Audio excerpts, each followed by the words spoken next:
Bismillahirrahmanirrahim. After Maghrib, the dua that Masood was reading, I was thinking about the way the dua was worded, where the realization that this worship that we do is really not worth it, and accepting that it's not worth it, and then asking Allah's mercy that to still award. How does one really believe that that's what we do is really not worth presenting? No, when you do, you keep doing it. But that's not all you do. Muslims used to have, today's language a little bit, social consciousness. The Islam is not limited to going up and down like a robot, you know. They have to take care of their neighbors. They have to take care of this world. They have to show responsibility. They have to have good akhlaq. You understand? Not going up and down only. Now everybody goes up and down, circling around the Kaaba like donkeys, but taking care of each other? No. Being kind and being compassionate? Nothing. Knowing who your neighbors are? Nothing. More selfishness? More dunya in their hearts. Keep worshiping. Do the best of worship. Do more worship. But put that aside. Don't rely on it. You must rely on what? First, check your intentions, and then check your actions. Your actions has to be about the ummah. Amr bil ma'ruf, nahy anil munkar does not concern Allah. It concerns the creation. You understand? It's not the rights of the angels. It is about creation. It is about the dunya. Again, it is about the ummah. People talk philosophy, what is right and what is wrong when it comes to serving the ummah, helping, warning those. Every person in the station of life, they have their work. Some, you may go to the authorities. That is your work. For others, it is not. For others, it is for your families. For others, your bosses, this and that. Now comes the sunnah of Rasulullah ﷺ that you are going to apply according to the work that you have, according to the station in your life. You're a doctor, you must know what the Prophet says about healing. You're a businessman, you must know what the Prophet ﷺ is saying about business. You must know all these things. Where are the universities? Where are the colleges? Where are the places? Where are the masjids? Where are the courses to teach you this? You want to be a husband, there should be ways. Where are they? No one is teaching, because they say, no, you know Quran? You know how to read? Read yourself. You don't need to learn. These are the most important things, roles in our lives. No one is teaching. Not only no one is teaching, they say, don't follow what your father or your grandfather did. Don't follow tradition. Everything is new. You must listen to television. You must listen to talk show hosts. You must listen to podcasts. Don't follow the sunnah. What do you get? Lost generation. Shaykh Maulana says, rubbish generation, thrown to the garbage, not knowing how to do anything, and putting in our hearts, you must not listen to anyone. You're not anyone's slave. Don't listen. You make up your own mind. So what happens there? You're not apprenticing.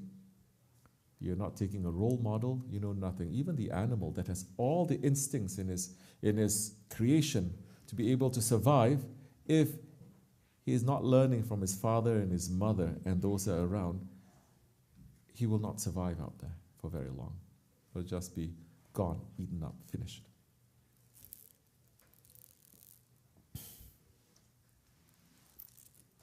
Worship, make your zikr, do everything that is there. Say, this is for you, Ya Rabbi, it is not for me. If there is any rewards or blessings, I'm asking for the blessings. I know it's not worth much, but I'm asking for the blessings. First, it is for the Holy Prophet ﷺ, Sahabi Kiram, Ahlul Bayt, all the awliyas and anbiyas, is for them. Finish. And then, what do you do with that? You must now live your life with akhlaq. You must live your life with adab. Now you must know, how do I deal with this brother? How do I deal with my son? How do I deal with my family? Properly according to sunnah, not to separate it.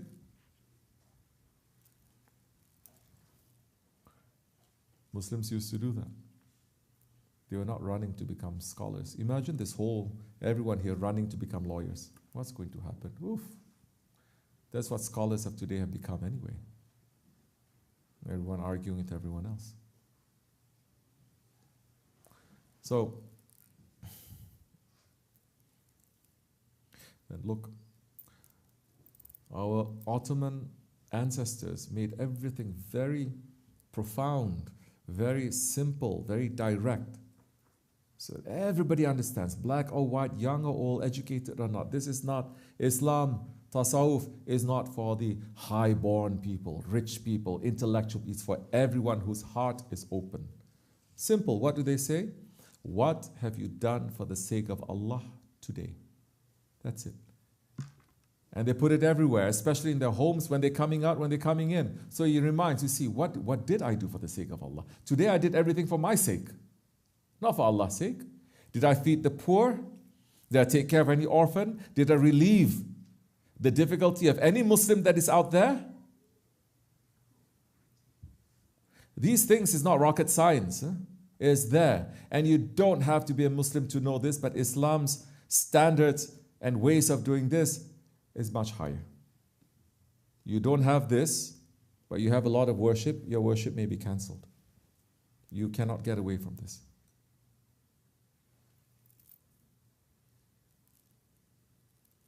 Yes? Concept of neighborhood. Where is it? Maybe in some Muslim countries, but they're trying to break that also. Once you go to the city, it's finished. In America, what neighbors? And Hazrat Jibreel alayhi salam was warning the Prophet alayhi salam so much about watching the rights of the neighbors that he thought that the rights of the neighbors is going to be much more than the rights of your own family. Do you understand? Who says that? Who is reminding us? Who says now you have to watch out and this is the way that you watch? No one. What are they looking for? How many people are going to be Hafiz, Quran? Then they show off.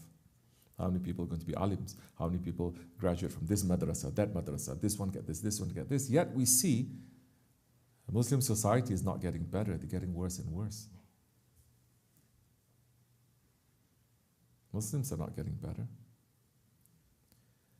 But those who are coming into Islam, they get better. You think they come into Islam just because they argue like this, they argue like that, which is true, which is not? No. They come into Islam because they look at the life of the Prophet. They look at the Quran and talking about the high level of akhlaq and adab, and they say, this is what Jesus was talking about, but nobody was doing this. And I see so many examples of Muslims doing this, not today so much maybe. And they say, this is me. If I enter into Islam, this is pulling the real side of me. I'm coming back to that reality. Yeah. That's why one of the signs of the Akhir Zaman is when the West, the sun will rise from the West. The sun of Islam is going to rise from the West. And you see, they are becoming more sincere. Those who are born into Islam, it's like you're a rich kid because your daddy is rich. And he just gives you the legacy. You don't know what it means. You spend like crazy. You don't know the value of that. Muslims have become that. We don't know. We have a rich history. None of us are busy with our history. None of us concerned. None of us knows. None of us cares. But those ones coming to Islam, they go back to the history. This and this and this and this. We're inheritors of that. Yes, we want it. They discover it. And it's difficult for them. It's easy for us. But from that difficulty, they value it. They value it. You think, I don't know. I'm just saying, so many Muslims, even in front of the Kaaba, they're going to ask things from Allah about the dunya, about themselves, Jannah, asking, but not asking what they can do for the sake of the Prophet ﷺ to make this world into a better place. Once you start looking at that, once you understand how this world is cracked, then you say, as Muslims, we should try to heal it. How did the Prophet do it? How did the awliyas do it? And then slowly, step by step, you're going to do that. But how many are just there asking dunya, or asking Jannat. So, be witness, know what is right, and know what is not so right. Stay with the Ahl al-Haq, inshallah. Wa min Allahu tawfiq al-Fatiha. Amen.